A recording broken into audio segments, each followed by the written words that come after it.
Good morning, Mr. Corbin. Corbin stretched each of his arms to one side. One servant dressed him in a coat. One wiped his shiny shoes. One bowed before him, holding out a case full of expensive watches. Corbin chose a beautiful blue Patek Philippe Nautilus for that day's outfit. He shined.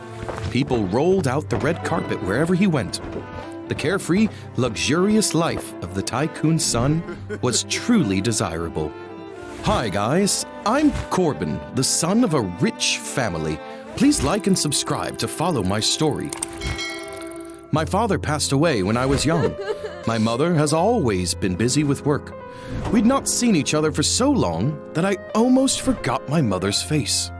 The only thing that comforted me in that house was not the money, status, or privileges that I had, but her smile, Mila's. Mila was a maid of our mansion, and I knew I had a crush on her the day we first met. I remember that while I was sitting outside in the garden painting, Mila accidentally came into my field of vision. She stepped into the gloomy garden before my eyes, as if she'd brought a bright color to it and made my heart sing and dance. I approached Mila to start a conversation. It looks like you're looking for something. I got lost. This place is so large. Hey, Mila, you're here. Hurry up. It's time to meet with the butler to divide the work. Oh, Mr. Corbin, I didn't know you were here too. I'm really sorry, Mr. Corbin. The other maid pulled Mila by the hand out of the garden. So, her name was Mila. I smiled meaningfully. Mila was assigned to be my personal servant. She learned the ropes very quickly. In just a few days, she learned how to preserve wine and could remember all the names of complex dishes. Contrary to her diligence and intelligence, her family was not very good. So I always tried to give her the lightest jobs possible. Gradually, my feelings for her grew stronger. Mila felt it too, and pushed me away. It felt as if she was avoiding me. Even when we were talking, Mila did not dare look me in the eye. Mila, sit and have dinner with me? I'm sorry, but I have a lot of things I need to do today. I must finish them immediately. She left the room, leaving me with anger in my heart. It was 2 a.m., and I still could not sleep. I reached for the walkie-talkie to call Mila, but no one answered. I decided to get up and find her. Walking down the servants' bedroom corridor, I faintly heard a woman's voice. I peeked into the room and could not believe my eyes. Don't be abusive. Don't think you can do anything because Mr. Corbin pampers you. You'd better stay away from Mr. Corbin.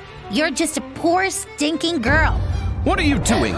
Get out of the way! I frantically rolled my eyes, ran to Mila's side, and scooped her up in my arms. The maids were scared and huddled in one place. I carried Mila to my room, and the butler was called to handle everything. Mila buried her face in my arms and sobbed. I patted her gently. Don't worry, I've fired them all.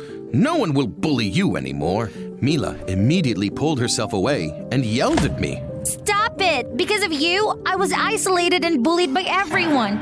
Didn't you figure it out? I had to work hard to earn money and then Mila sat down on the floor and cried. We can't. You and I are two different types of people. I'm just a stupid poor girl where you're the son of a tycoon. We're entirely different. Mila angrily got up and walked away, leaving me to watch speechlessly. The next day when I woke up, the butler was already waiting at the door. He introduced me to a new maid. Where's Mila? Yesterday, Mila took a temporary leave of absence. Her father had an accident, sir.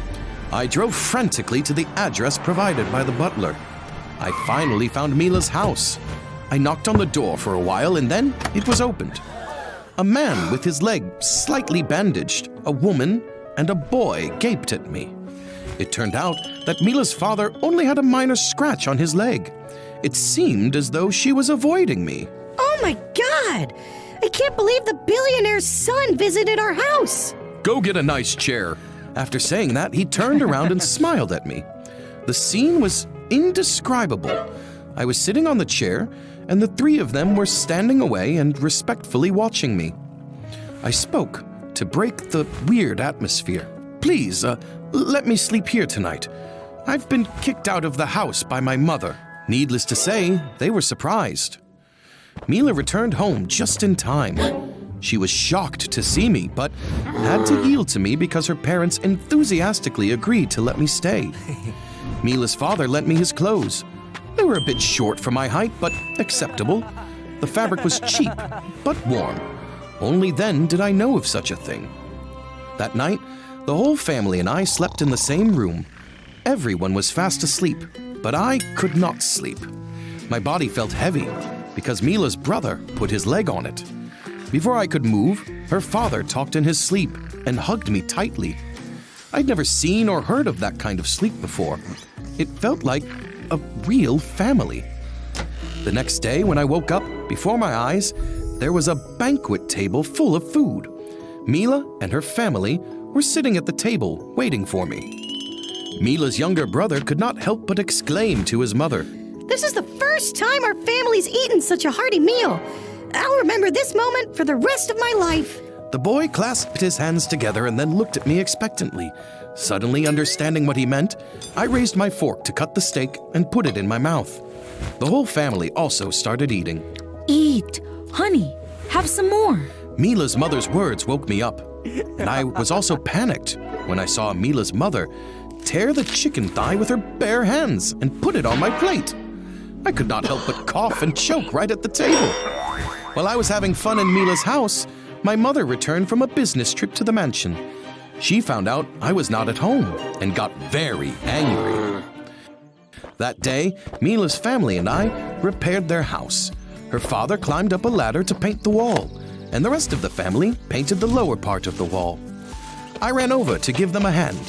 Jack laughed and pointed to my face because there was paint on my nose. Before I could understand anything, Mila came to put paint on Jack's face. The boy chased Mila. Mila ran to the base of the tree to hold the hose and sprayed water over him. Mila's parents also joined. I stood in a haze, watching them have fun. The scene was so warm. I wished I'd been a part of that family because I never had my parents' affection. Damn it, I was wet. Jack playfully sprayed water on me. This kid, see me here. After a while, everyone was tired. I lay on the grass and gasped. I was startled by a cold feeling on my cheek. I turned to look. Mila was smiling and holding a bottle of cold water for me. A well-born man like you now looks like a commoner. I prefer the you now to the you when you were in the mansion. They are like two different people. After saying that, Mila bent and kissed me lightly on my cheek, causing my heart to skip a beat. Needless to say, that was the happiest day of my life. We fished, camped, and grilled fish to eat together. Mila and her mother brought wine with some snacks for us. The whole family of 4 and I sat on the grass, enjoying wine while gazing at the sunset. Eventually, it was time for me to return to the mansion. As soon as I walked into the house, my mother looked at me seriously and threw a stack of photos of me at Mila's on the table. That girl will never return to this house. It was me who came to her. You come from a prestigious family. I couldn't believe my eyes when I saw you sleeping with a lowly family. Don't insult her family. People who are always busy like you cannot understand. What did you just say? She and the family binded you. Tomorrow, you will go and study abroad.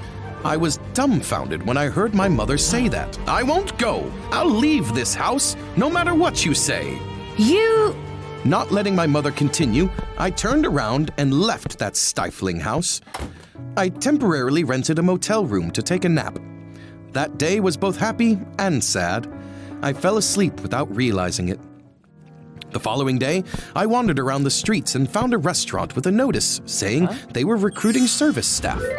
I was happy to open the door to the restaurant. After the interview, I was accepted to work. My duties were only taking orders, cleaning, and washing dishes. The restaurant started to become more crowded. Because I was used to living a very comfortable life, I was clumsy with the tasks of a waiter.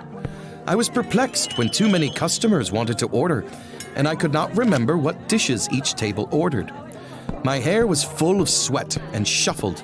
I had to do work continuously and was overwhelmed. On the second day of work, I began to get acquainted with my new job, but I met a very rude customer that I could not help but quarrel with. Nobody had dared to talk to me in that tone before.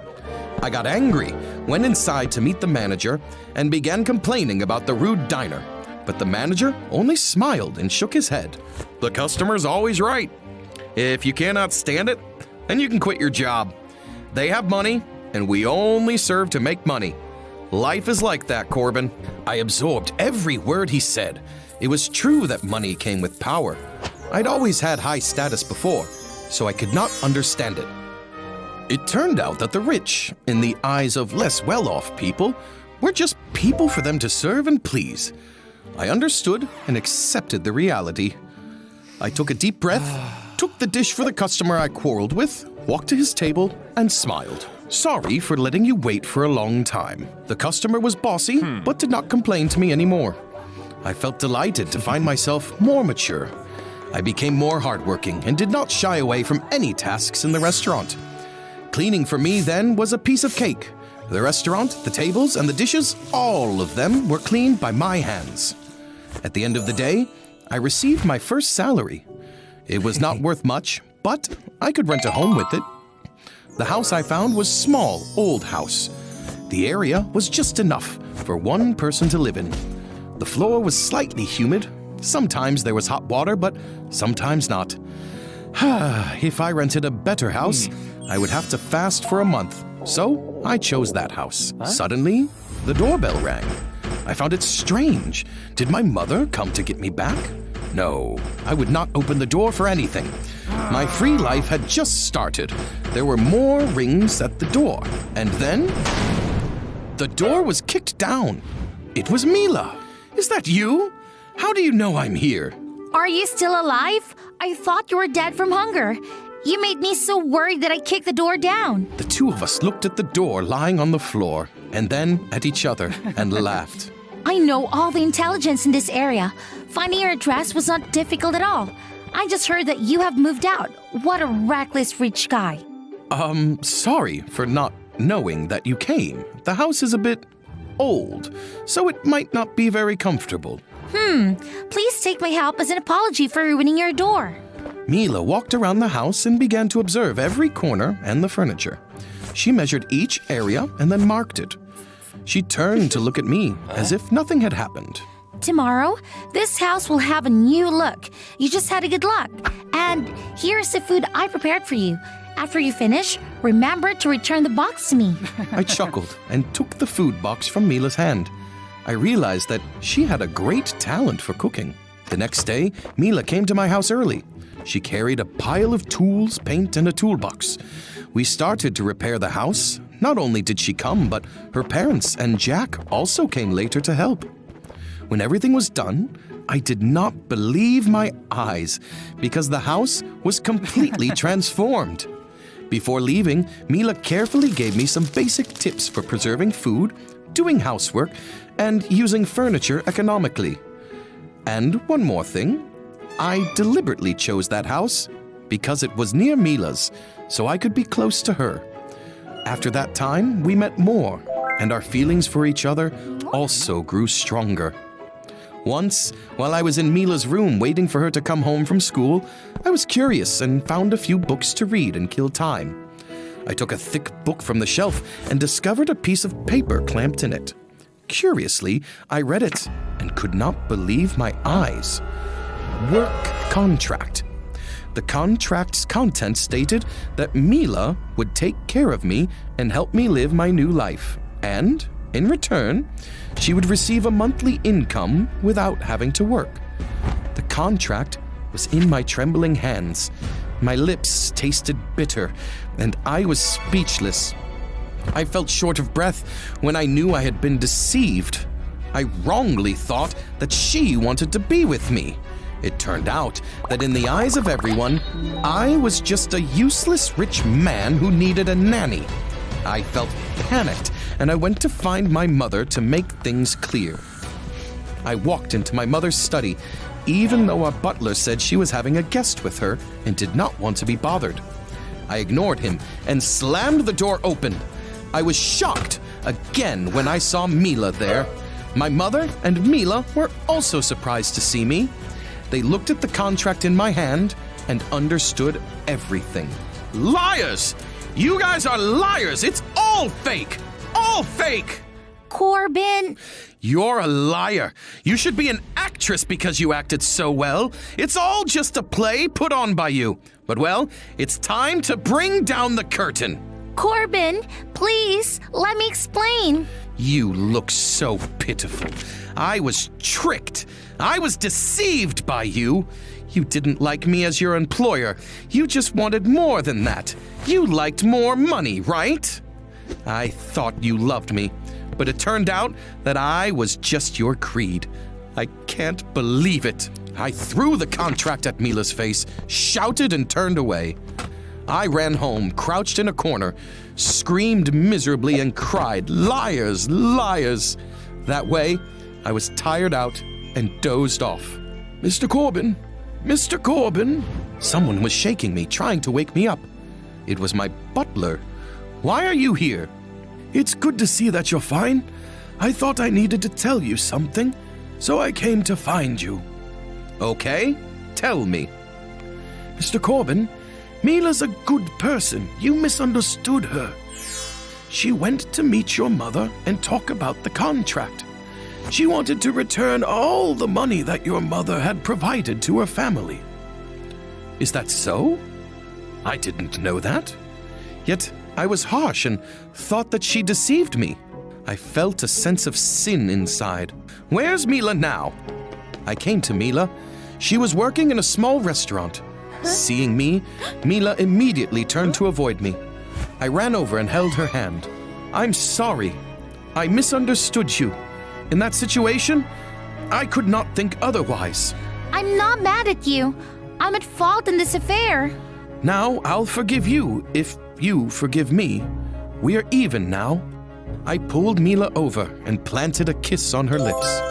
Finally, because of my stubbornness, my mother had to accept our relationship. Some people say that money can buy everything, but in this world, there are countless rich people who do not feel the true joy of life. They sit and cling to their billion-dollar property. They live their wealthy lives, but it is hard for them to find genuine feelings and a true soulmate.